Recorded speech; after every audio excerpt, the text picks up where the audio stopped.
দেবদা বলেছিল যারা এখন খাদান সিনেমার টিজার নিয়ে বলছে যে দেবদার এটাই সব থেকে সেরা অভিনয় ছিল, তারা অপেক্ষা করো, টেক্কা আসতে দাও। আর সত্যি সেটাই হলো। টেক্কা সিনেমায় যে টিজার ড্রপ করেছে সেই টিজারটা দেখার পরে শুধু একটা কথাই মনে হয় যে একজন প্রতিভাবান মানুষ যদি সঠিক মানুষের হাতে গিয়ে পড়ে তো তার মধ্যে থেকে কিভাবে প্রতিভা বার করতে পারে।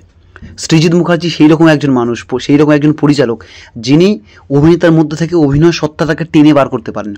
এর আগে জুলফিকারে কিভাবে দেবকে কাজে লাগিয়েছিলেন দেখেছিলেন আপনারা, তারপরে আবার নুহাসেও দেখেছিলেন কিভাবে অভিনয় করেছিলেন। এইভাবে না দেবকে অভিনয় যদি ঠিকভাবে ব্যবহার করা যায় তো কমার্শিয়াল থেকে শুরু করে ফ্যামিলি ড্রামা থেকে শুরু করে থ্রিলার যে কোনো সিনেমায় তিনি তার অভিনয়ের সর্বোচ্চ দিতে পারেন, আর সেটাই করে দেখিয়েছেন।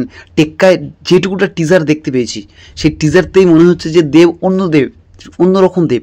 দেবের যে ভয়েস যেটা তোমরা দেখছো, সাধারণত দেবের অনেকে বলে না দেবের উচ্চারণ নিয়ে অনেক নিন্দে করা হয় যে উচ্চারণ পরিষ্কার না, বাংলা পরিষ্কারভাবে বলতে পারে না।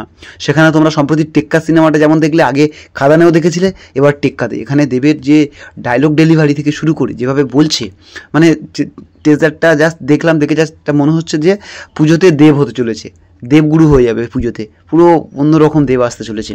কারণ টিজারে প্রথমেই তোমরা যেটা দেখছো যে একজনকে কিডন্যাপ করে নিয়ে, একটা বাচ্চাকে দেব কিডন্যাপ করে নিয়ে যাচ্ছে, পরে হোটেলে গিয়ে লুকাচ্ছে, সেখানে তার হোটেলের মালিক সমস্ত কিছু বলছে অফিসারকে, সেখানে রুক্মিণী মৈত্র আছে, সেগুলো সব তিনি শুনছেন, তারপরে সেখানে সেই হিসেবে তারা এর ব্যবস্থা নেবে।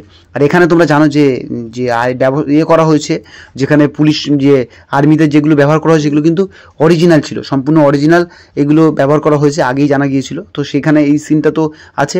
আর দ্বিতীয়ত এখানে দেবের না এই যে ক্যারেক্টারের মধ্যে একটা জিনিস তোমরা লক্ষ্য করবে যে সমাজের মধ্যে সেই সব শ্রেণীর মানুষদেরকে এখানে কিন্তু তুলে ধরা হচ্ছে যারা একেবারে সমাজে একসময় যেতে যেতে যেতে একেবারে দেয়ালে পিঠ ঠেকে গেছে, যেখানে তাদেরকে সেভাবে মূল্য দেওয়া হয় না। ঠিক সেই পরিস্থিতিতে সেই মানুষগুলোর প্রতিনিধিত্ব করছে এখানে দেব। তো দেবের অভিনয় এখানে যেভাবে দেখানো হয়েছে এইটুকু টিজারের মধ্যে, তো আমার এইটুকুটা মনে হচ্ছে যে এই সিনেমাটা শুধু দেখবো অভিনয় দেখার জন্য।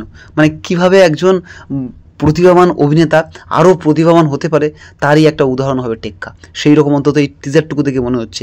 রুক্মিণী মৈত্রকে নিয়েও যে জিনিসগুলোকে নিয়ে সাধারণত বলা হয় রুক্মিণী মৈত্র যেগুলো পারেন না, কিন্তু এখানে সেগুলো কিন্তু কোনো কিছু চোখে পড়েনি, সেরকম কমতি কিছু চোখে পড়েনি, জাস্ট অসাধারণ হয়েছে এক কথা। টিজারটা যদি বলা হয় এই সিনেমাটা দেবের অভিনয় সত্তাকে আরও এক ধাপ এগিয়ে দেবে, সে বিষয়ে কোনো সন্দেহ নেই।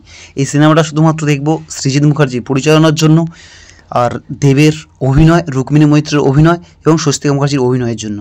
এই সিনেমাটা অবশ্যই হলে গিয়ে দেখবো, সেরকম একটা এই সিনেমার থেকে একটা বিশাল এক্সপেকটেশন আছে যে এইরকম চরিত্রে দেবের অভিনয় কেমন হয় দেখার জন্য। ব্যক্তিগতভাবে এই সিনেমাটা দেখার জন্য ভীষণ পরিমাণে আগ্রহী।